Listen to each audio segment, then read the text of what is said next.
आशुतोष नाम का एक बहुत बड़ा पेंटर था। वो शहर भर में अपनी पेंटिंग्स के लिए मशहूर था। किसी को भी कोई खास पेंटिंग बनवानी होती थी तो वो केवल आशुतोष के ही आर्ट स्टूडियो में आता था। आशुतोष का एक दोस्त था राज। राज कहने को तो आशुतोष के बचपन का दोस्त था, लेकिन असलियत में वो आशुतोष से बहुत जलता था। वो खुद भी एक पेंटर था, लेकिन कोई उसकी बनाई पेंटिंग्स को कुछ खास पसंद नहीं करता था। एक दिन आशुतोष और राज दोनों ही एक पेंटिंग एग्जीबिशन में गए। सुनो राज, आज हमारे पास ये बहुत बड़ा मौका है। इस एग्जीबिशन में बहुत बड़े बड़े लोग आए हुए हैं। अगर आज यहाँ हमारी पेंटिंग्स इन लोगों को पसंद आई तो हमें बहुत बड़े बड़े ऑफर्स मिल जाएंगे। हमारी आगे की लाइफ पूरी सेट हो जाएगी। हाँ आशुतोष, मैं जानता हूँ। तो बस राज, ऑल द वेरी बेस्ट। मैं उम्मीद करता हूँ कि हम दोनों को यहाँ खूब कामयाबी मिले। मैं तुमसे एग्जीबिशन की बात करता हूँ। आशुतोष राज के गले लगकर वहाँ से चला जाता है। राज को आशुतोष की बात सुनकर बहुत गुस्सा आ रहा था। बड़ा आया ऑल द बेस्ट कहने वाला। अरे जब तक तेरी बनाई पेंटिंग्स इस एग्जीबिशन में, तब तक कोई मेरी पेंटिंग्स को देखेगा तक नहीं। तेरे रहते हुए मैं कभी भी कामयाब नहीं हो पाऊंगा। जैसा राज ने सोचा था वैसा ही हुआ। किसी ने भी राज की बनाई पेंटिंग्स को नहीं खरीदा और आशुतोष की बनाई पेंटिंग्स को कई लोगों ने खरीद लिया। तभी आशुतोष राज के पास आया। राज, आज शाम को मैंने एक पार्टी रखी है। आज एग्जीबिशन में मेरी काफी सारी पेंटिंग्स अच्छे दामों में बिकी है, इसलिए मैं पार्टी दे रहा हूँ। तुम्हें जरूर आना है मेरे दोस्त। इतना कहकर आशुतोष वहाँ से चला गया, लेकिन उसकी ये बात सुनकर राज गुस्से से आग बबूला हो गया। ऐसे छोड़ूंगा नहीं। इसकी वजह से मेरा करियर बर्बाद हुआ जा रहा है और ऊपर से ये मेरे चने पर नमक छिड़क रहा है। राज ने तय कर लिया था कि वो आज शाम की पार्टी में ही आशुतोष को जान से मार देगा। राज तैयार होकर आशुतोष की पार्टी में पहुंच गया। आओ मेरे दोस्त राज, मैं तुम्हारा इंतजार कर रहा था। मुझे तो लगा था तुम आओगे ही नहीं। अरे आता कैसे नहीं, तुमने जो बुलाया था। काफी देर तक सब लोग पार्टी का मजा उठाते रहे। राज को पता था कि आशुतोष हर रात को अपनी पेंटिंग्स बनाकर ही सोता है। जब तक वो पेंटिंग्स न बना ले तब तक उसे नींद ही नहीं आती थी। पेंटिंग बनाते हुए राज ब्लैक कॉफी भी पीता था। राज ने मौका पाकर आशुतोष की ब्लैक कॉफी के डिब्बे को अपनी लाई हुई जहरीली कॉफी से बदल दिया।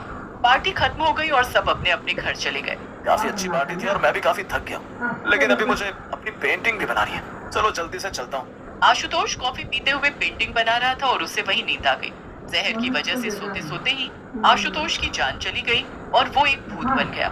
ये सब क्या है? मैं मर गया, लेकिन कैसे? आखिर क्या हुआ मुझे? मैं तो काफी पीकर सोया था बस। आशुतोष का भूत अपनी हालत देखकर बहुत परेशान हो रहा था और उसके पास कोई भी जवाब नहीं था। जैसे ही सुबह हुई, राज सबसे पहले आशुतोष के घर आया और उसकी लाश को देखकर बहुत खुश हुआ। अपने दोस्त से मिला हुआ ये धोखा देखकर आशुतोष का भूत बहुत गुस्से में आ जाता है। इस राज ने मेरा दोस्त होकर मुझे इतना बड़ा धोखा दिया। मैं इसे छोड़ूंगा नहीं। नहीं, मैं इसे ऐसे नहीं मारूंगा। इसने जिस सपने को सच करने के लिए मेरी जान ली है, मैं इसका वो सपना ही सच नहीं होने दूंगा। मैं इस शहर का सबसे बड़ा पेंटर नहीं बनने दूंगा इसे। अब देखता जा तू राज की आगे क्या क्या होता है। एक तरफ भूत ने राज से बदला लेने की ठान ली थी और वहीं दूसरी तरफ सारे शहर में हल्ला हो गया था कि शहर का सबसे बड़ा पेंटर अब नहीं रहा। राज ने मौका पाते ही आशुतोष की जगह ले ली। भूत ने उसे ऐसा करने से रोका भी नहीं। अब सभी लोग राज से ही पेंटिंग्स बनवा रहे थे। राज धीरे धीरे सारे शहर में फेमस हो रहा था। मैंने अपना सपना पूरा कर ही दिखाया। अब कोई भी मेरे रास्ते में नहीं आएगा। मैं शहर का सबसे बड़ा पेंटर बनूंगा। राज खुद से बातें कर रहा था कि तभी वहाँ पर आशुतोष का भूत आ गया। राज ने एक नई नई पेंटिंग बनाई थी जो शहर के एक बड़े ही अमीर आदमी ने बनवाई थी। चलो, ये पेंटिंग आखिर तैयार हो गई।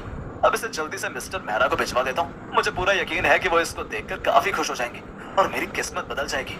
तो बिल्कुल फिक्र मत कर मेरे दोस्त। मैं तुझसे वादा करता हूँ कि ये पेंटिंग सच में तेरी किस्मत बदल देगी।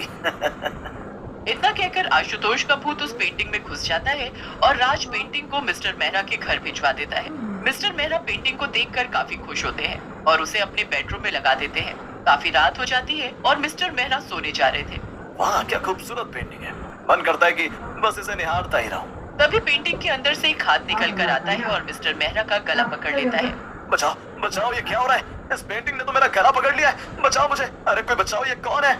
मिस्टर मेहरा के घर वाले भागे भागे आते हैं और उन्हें पेंटिंग से दूर खींच लेते हैं। वो भूतिया हाथ अपने आप गायब हो जाता है। मिस्टर मेहरा को राज पर बहुत गुस्सा आता है और वो पेंटिंग को लेकर सीधा राज के घर जाते हैं।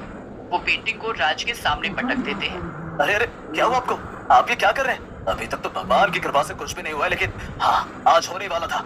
क्या मतलब? आपका मैं कुछ समझा नहीं। मैं समझाता हूँ तुम्हें। तुम्हारी ये भूतिया पेंटिंग आज मेरी जान लेने वाली थी। किसी तरह मैंने खुद को बचाया है। इसे तुम ही रखो अपने पास और हाँ, मेरे सारे पैसे वापस कर देना, वरना मैं तुम्हारे ऊपर केस कर दूंगा, समझे? इतना कहकर मिस्टर मेहरा वहाँ से गुस्से में चले गए। राज को कुछ भी समझ नहीं आ रहा था कि ये सब आखिर क्या हो रहा था। शाम होते होते उसे काफी सारे फोन आ चुके थे। और कई लोग राज के घर पर आकर पेंटिंग्स लौटा गए थे। हर किसी का कहना था कि उनकी पेंटिंग में से अजीब से हाथ निकल रहे थे और सामने वाले का गला दबा रहे थे। यही नहीं, कुछ पेंटिंग में से तो भूत की शक्ल भी निकल कर आ रही थी।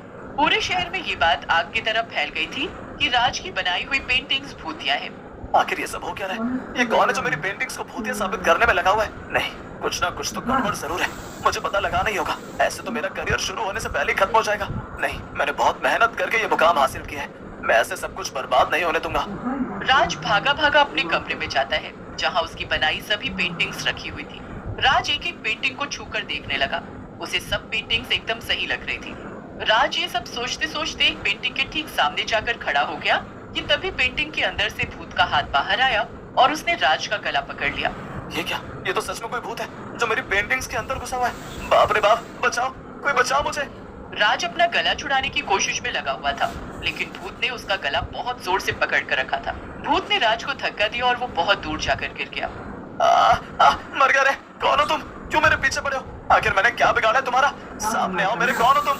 तभी भूत जोर जोर से हंसने लगता है और पेंटिंग से निकलकर सामने आ जाता है। अपने सामने आशुतोष के भूत को देखकर राज के पैरों तले जमीन ही खिसक जाती है। आशुतोष, तुम यहाँ कैसे? तुम तो मर गए थे ना, तुम भूत कैसे बन गए? और तुम मेरे साथ ये सब क्यों कर रहे हो? हाँ, मैं ही हूँ और मैं मरा नहीं था, बल्कि तुमने मार दिया था मुझे। क्या मैंने? ये तुम क्या कह रहे हो? देखो, तुम्हें कोई गलतफहमी हो रही है मेरे दोस्त। मैंने ऐसा कुछ भी नहीं किया है, मुझे सब पता चल चुका है। और तुम्हें अभी भी झूठ बोलते हुए शर्म नहीं आ रही है? तुमने अपने लालच के चलते मेरी जान ले ली।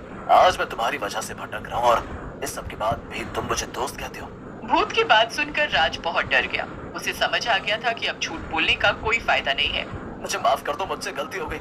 मुझे ऐसा नहीं करना चाहिए था, मैं लालच में भटक गया था। मुझे एक आखिरी मौका दे दो, माफ कर दो मुझे। गलती नहीं, तुमने गलती नहीं, गुनाह किया है और इसकी तुम्हें कोई माफी नहीं मिलेगी। तुम्हारे गुनाह की बस एक ही सजा है और वो है मौत। राज भूत की ये बात सुनकर भागने की कोशिश करता है, लेकिन भूत ने राज का गला पकड़ लिया। राज अपनी जान की भीख मांगता रहता है, लेकिन भूत उसकी एक भी नहीं सुनता।